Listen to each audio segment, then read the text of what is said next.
What's up, guys? How you doing? Cowboy Crunk coming to you from Kabul, Afghanistan. Your war daddy, breaking down a little video footage I've been watching yesterday from the draft conference.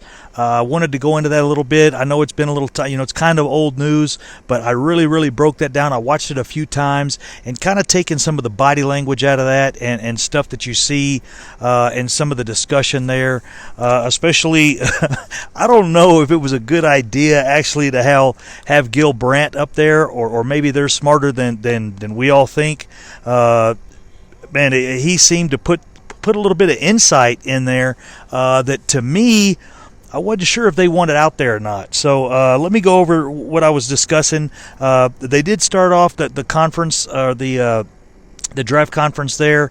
Gil Brandt gave a little, few stories, and not really going to go over that. That really is not important to us as far as the draft goes. But it was interesting to hear. It was pretty cool.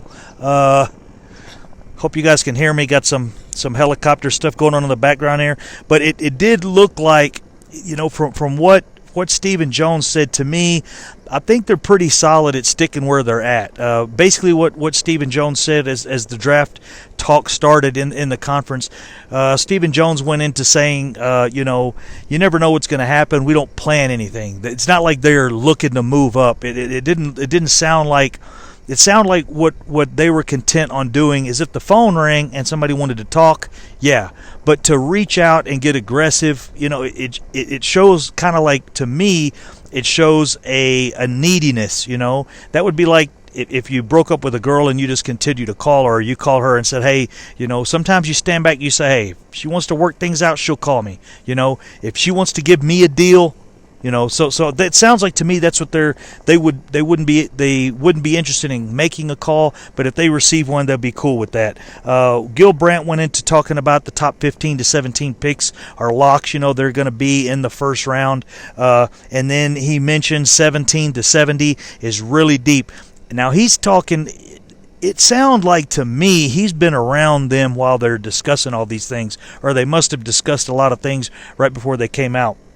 Because, of course, he talked about safety. Everybody kind of knows we've been on the safety bandwagon ever since the Earl Thomas thing, and that didn't happen. So everybody's got that flavor for wanting a safety right now, and it's just that's what it is, And it is one of the positions they did talk about. It is one of the positions we could definitely upgrade at.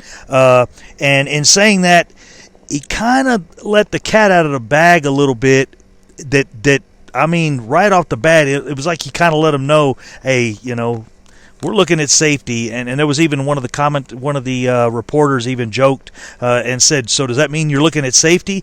And they kind of giggled, but you could see the reaction on Jerry Jones' face, Stephen Jones. They kind of were like, oh, wow. He kind of put that out there. If you guys go back and watch it, you can kind of see they didn't have a really good response to that.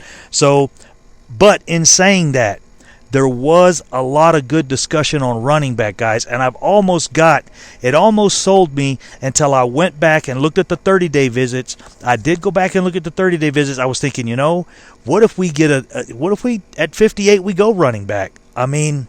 And the reason I'm saying that is you really could get a top-tier running back at 58. You're looking at probably the second or third running back off the board. Where safety, you're looking at the fourth or fifth probably safety coming off the board. You're going to get a dynamic running back at 58. You're not going to get Ezekiel Elliott, and I'm not talking about replacing him, but running back as a position, even if we re-sign Ezekiel Elliott and get his contract done, you're probably looking at another 4 years, maybe 5 at the max, that we're looking at Ezekiel Elliott being at the top of his game.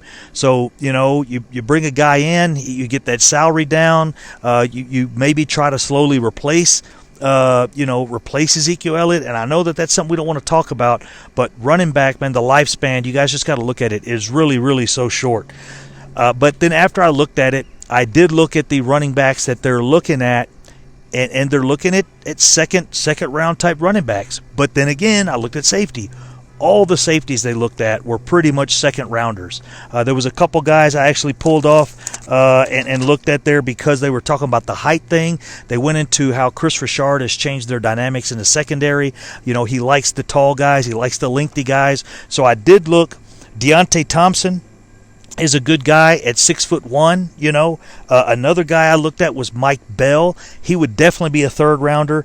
And that guy, 6'2", 210, but did have some issues. He's a physical guy. So those are some of the guys, if we happen to go second round running back, which I still don't see us doing it, but if it happened at this point after the discussion we saw in the conference, it would not be a big surprise. There was no discussion about wide receiver, although they brought in a lot of receivers on the 30 days, guys. So that's an area, again, we'll just have to wait and see what happens in the draft.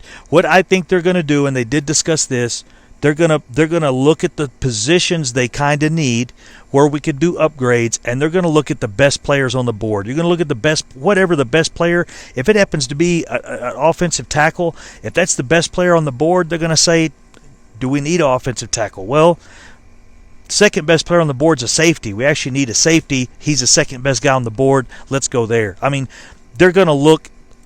They're gonna fill the spots they need: safety, running back, wide receiver. I still think they're looking wide receiver. A lot of people say they aren't, but they brought too many in, guys, and we got too many wide receivers on one-year deals. We got Cobb in there. We got some guys. We don't know what's going to go down with Hearns, really. Michael Gallup, I just didn't see the production, and I compared him against other rookies, guys. When I compared Michael Gallup against the other rookies, the top 15 rookies, he was almost last. Out of the top 15 rookies in his production, he was almost last. And that goes off. There were some rookies that had less catches, but they had a lot less targets. For him to have 68 targets, he should have had a lot more than 33 catches. So that's my thing with Gallup. Let's see what else. They said basically 100% no buyer's remorse on the Amari Cooper thing. Jerry Jones mentioned, I'd love to have a first-round draft pick. I'd love to have a first-round draft pick. And then he did back up later and say, hey, don't think I'm saying we shouldn't have done the Amari Cooper thing. That was a solid move. He's happy with that and moving on. So safety. They did also talk about on the safety position, they like flexibility. They like flexibility because the NFL's a very physical game, guys, and you could be there one day and you could be out for 6 to 8 weeks the next. So flexibility gives him somebody. That's where you're looking at a guy like Thornhill. You're looking at some of these safeties that are a little bigger that could play corner possibly if something happened to Byron Jones, or if they decide to move that guy from safety, because we're pretty deep at safety as far as personnel. Now, we're not deep with, I would say with solid safeties, but we've got good safeties. They're decent safeties, but we definitely could use some upgrades. So let's see. Checking the notes here real quick. Checking the notes, guys. Again, just while I'm checking the notes, my live stream is up and running well. As you guys know, I think. And I apologize for I did a live stream the other night. We have an extra guy here. One of my managers I brought him in from Istanbul. He's here to help us do some inspection work. Really good technical guy. So we've got an inspection coming next month while I'm going to be on vacation.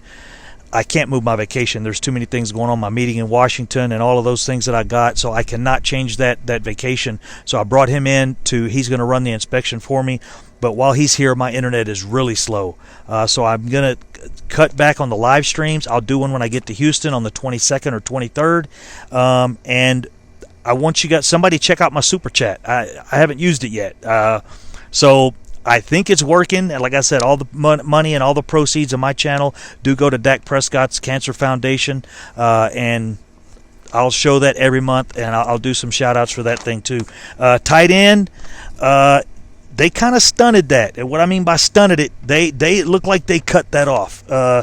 They asked a question about tight end. He said, look, we got Witten back. We're happy to have that. We got our young guys.